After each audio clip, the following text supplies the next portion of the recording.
Hi everyone, I'm Chris and this is the Jackery Explorer 1000. It is a power station with a 1002 watt hour capacity, 1000 watt maximum output. As you can see, it has two AC power points right here. This is the EU version, obviously. We do have quite a few DC plugs there as well, including a car port there with 12 volts up to 10 amps. Now in this in-depth review, I will be checking out this in detail. We'll take a look at what you can really use it for. Obviously, this is something that's really ideal, I think, for people that are campers, but you could also use it for an emergency power source. You could use it for example, what I'm doing at the moment, charging my e-bikes or e-scooters. And if you wanted to keep things green and use the solar panels, you can charge it up with that. So it was sent out to me in exchange for this review, and also two of the Solar Saga 100 watt solar panels here that I'll be testing with the Explorer 1000. Included inside the box, you will find a user manual. We have a warranty card. Now they do give us this, which is a free gift apparently with them, and that is a cable here, an adapter, so you can connect up two solar panels to charge it at the maximum 180 watts. There is also this pouch included.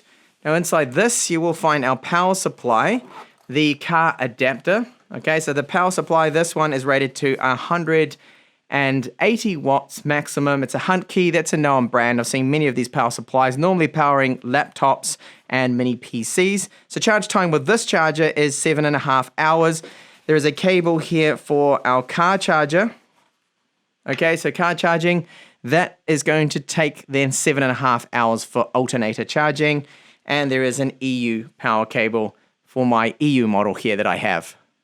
The Explorer 1000 here has an excellent build quality to it. They've used ABS style plastics. We have a big handle here at the top, and that means that it's very easy to pick this up as well. Now it weighs 22 pounds, which is approximately 10 kilos. So it is a little heavy. Now there's no sharp edges with these plastics. Everything seems to be very, very good. Some solid rubber feet on the bottom. So we have an air intake and exit vent too. So they have a little tiny fan in here that you barely hear. Only when it's under really full load will you hear the fans come on within this. So there is a spotlight right here, which is very handy to have. I've seen it in other battery packs. So if you just tap it, that's simple on and off. And if you tap and hold, it then does an SOS flashing, which is good for camping if you ever needed that or in a disaster situation. Now the back of it here, you can see that there is nothing, okay? So that's again some very strong plastic.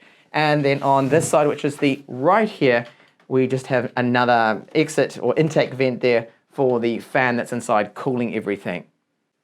Up here at the top we have our input here, so this is 180 watts maximum with the adapter to charge it, and then input here for solar. If you're going to use that adapter they have, you can use two of the Solar Saga 100 watt solar panels to get then a maximum of 180 watts. Even though on the display here, if you tap it, this will come on, it will stay on for 15 seconds.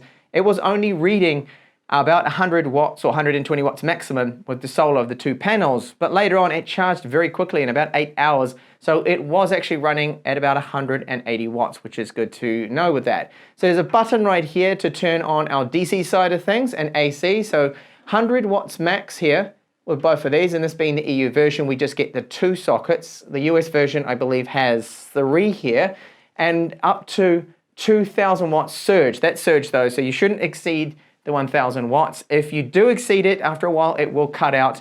The surge time is only just a brief window there that it has that it can do that surge, of course. So with DC here, we've got Type C, which this one here is 18 watts maximum. So it's power delivery supporting, but it's only power delivery the first spec. So I would have liked to have seen power delivery 2 and up to 65 watts would have been good like some of the competitors out there. We've got another Type C port here, so 2 of them, which is good to have, but this one here is just rated to 5 volts, 2.4 amps, and then Qualcomm for our Type A here, that's a maximum of 18 volts as well for Qualcomm's Quick Charge 3, and then we do have a car jack here, so this one is 12 volts, 10 amps, which is not bad.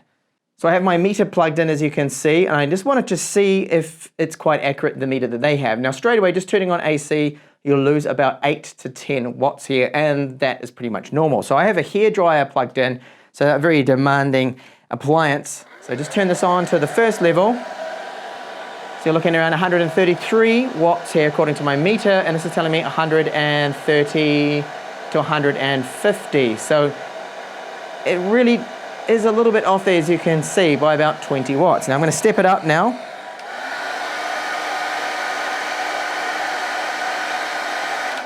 So that's fine up to around 300 watts. The fans come on now.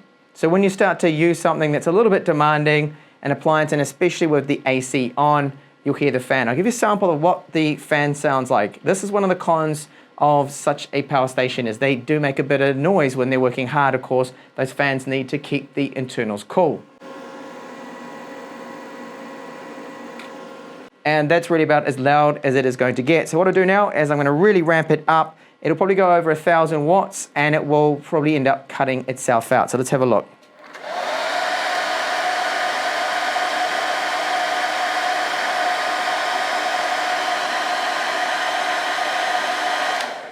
So around 1,200, almost 1,300 watts, and it did not cut out. Now if I was to go up to 2,000, which I'll do now briefly, it will cut off the AC and it might even power itself off. Now that's a built-in safety mechanism that it has, so let's test it out.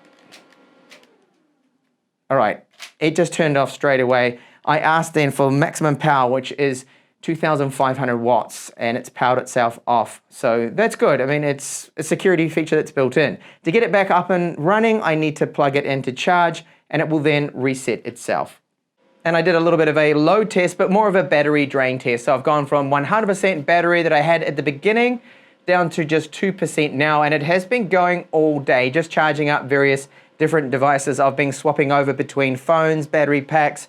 I'm currently running the studio lights, and it's fine, okay? So loading up the DC and the AC, perfect. It has not cut out the whole day. It's running stable down to 2%.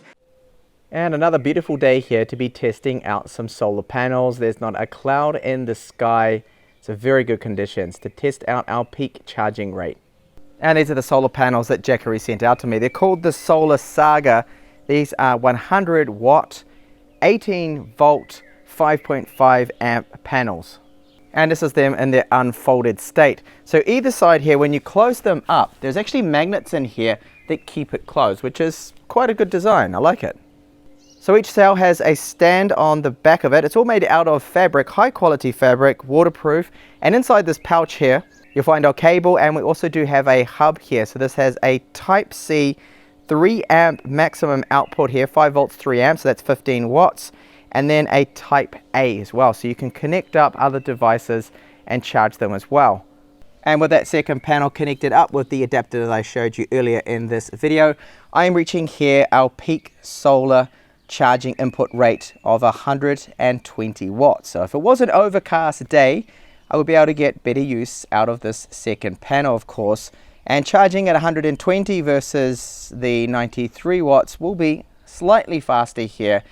But on a day like this, I could get away with just using the single panel.